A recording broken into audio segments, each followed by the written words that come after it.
We all feel the need to slow down. It's something we say to ourselves again and again. But no matter how hard we try, sometimes it can feel impossible.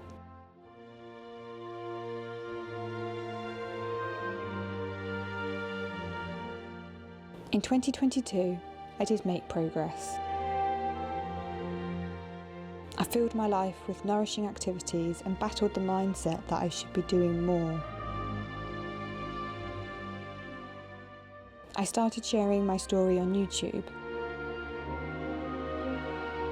in the hope that this would make me more accountable and perhaps even inspire others on their slow journey.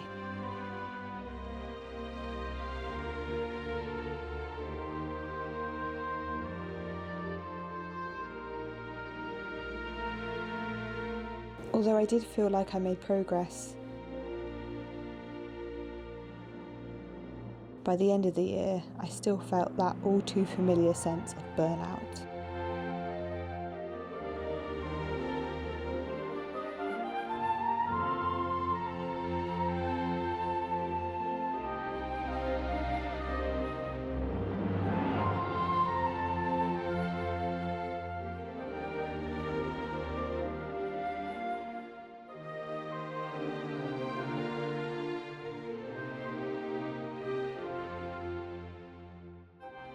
By the time Christmas came around, I had made the decision to pause everything.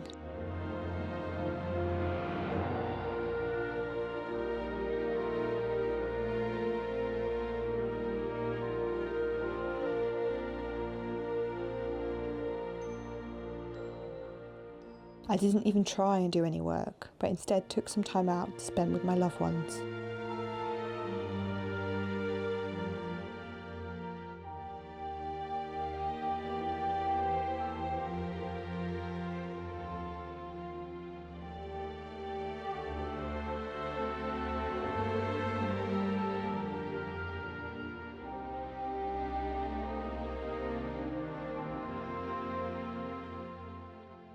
This time to reflect has been invaluable.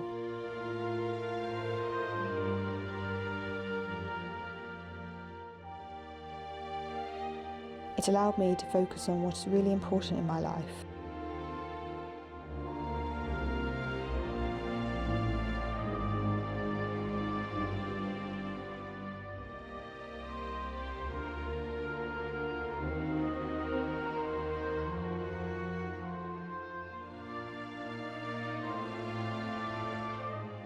As I returned to my Highland home,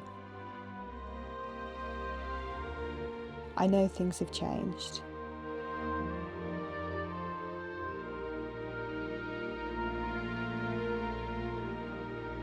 I cannot wait to share this journey with you.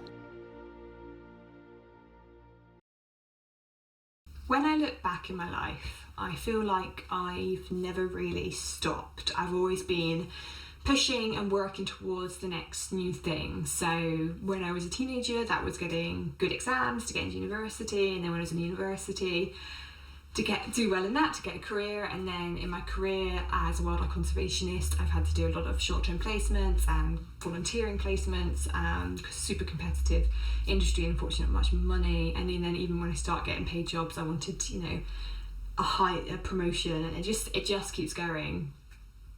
And I think that's very familiar to a lot of us. I think that's the way society is built almost, to live that way. And although I've done things differently over the last couple of years, that's helped me slow down. So I dropped to part-time hours and built a tiny home so that my living costs were reduced. I still feel like I'm almost on a treadmill. I dropped part-time, but then I picked up this side hustle. So I'm still working a lot, which I don't regret. None of those things. I don't regret any of those things. They got me where I am today, and they've turned me into the person I am today. And particularly this side hustle, I get like a lot of fulfillment from.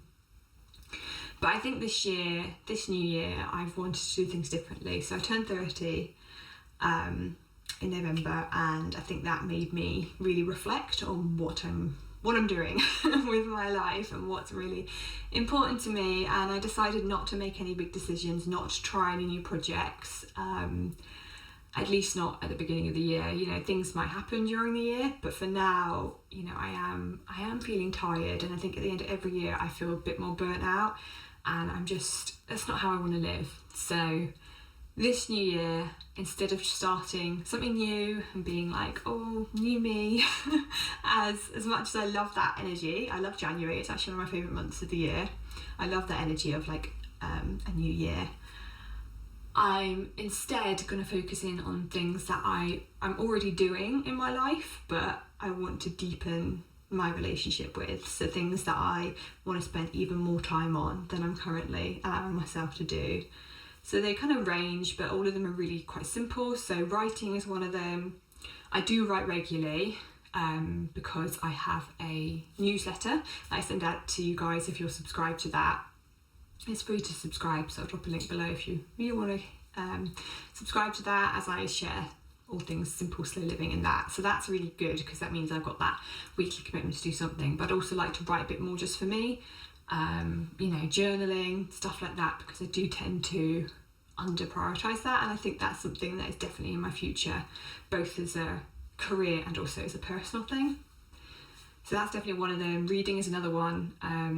I read a huge amount more last year than I did in 2021, which was great, like particularly the last 6 months, because I started going to the library during the library, and I was like, oh, I got access to all these books, so I just started reading, and it's just added like so much value to my life. I've just really, really enjoyed it, and I want to do a lot more of that. Plus it means that I reduce my screen time, so I pick up a book a lot more now than I would pick up my phone, particularly as I came off social media last year as well. And then other things is like walking. Again, you guys know I do go out walking a lot, but I tend to stick to more local walks, which is fine. Again, there's nothing wrong with what I've currently been doing, but I would like to explore a wider area, and just keep that up basically. And you know, I always have a goal of minimum walking an hour a day. Part of that's for the dog who's now snoozing because I've started talking, but also for me. And then lastly, cooking is another thing that, again, I do a lot, but I'd love to do more, and I never prioritise it because I think it takes time to like look up new recipes, you know, try them out, figure out if I like them. It does take a bit of time investment. You know, you do get stuck into a rut, or at least I do with cooking, where you just do the same sort of thing and you kind of lose a bit of inspiration for it. So I would like to try and doing a bit more of that, and maybe getting a few bits more for my kitchen to help me with that. You know, we are very minimal in our kitchen at the moment. We currently use the main house for like the oven and stuff, so I might want to start putting a little bit of money into it, but nothing crazy, just to make my life a bit easier and encourage me to continue cooking and develop that skill. And then the fifth is probably the most important thing that I want to focus on, and that is to practice gratitude, and to really live and appreciate what I've got now. And that's something that I started trying to be more mindful about again last year. I started a gratitude journal, which is very, very simple. I just write in it 3 things I'm grateful for at the end of each day. So I'd probably like to expand that a little bit, but more than anything, I just want to maintain that and just realise that I've got a wonderful life, and I need to just appreciate that more. And I think if you do that, you just really are always going to be quite happy, and that's all I really want to be, is to be happy, content, and slow down. And I think that could radically change my life. Maybe not on the surface, but inside I think that's going to be really, really powerful, and I'm really excited this year to just try and do that. And really, that's, you know, my one goal is to just slow down, and all these different things help me do that. So yeah, I think it's going to be a really interesting experiment, if nothing else, to see, you know, really take this seriously now. And obviously I will take you guys along with me. I will be continuing my YouTube, don't worry, that's definitely something that I get a lot of joy out of and find really creative. So I'll take you guys along with me, and share I'd love to hear your thoughts about that. Like, is this a similar feeling for you guys? Do you feel the need, you want to slow down more? And if you do, what kind of things are you doing to do that? I'd love to hear about it. But Anyway, I think that's it for me this week, and Happy New Year, because I realise I've not said that. I've not said that already, and I hope you had a wonderful break over the festive period and excited to be into 2023. But thank you again, you guys, as always, for watching, and I will see you next week.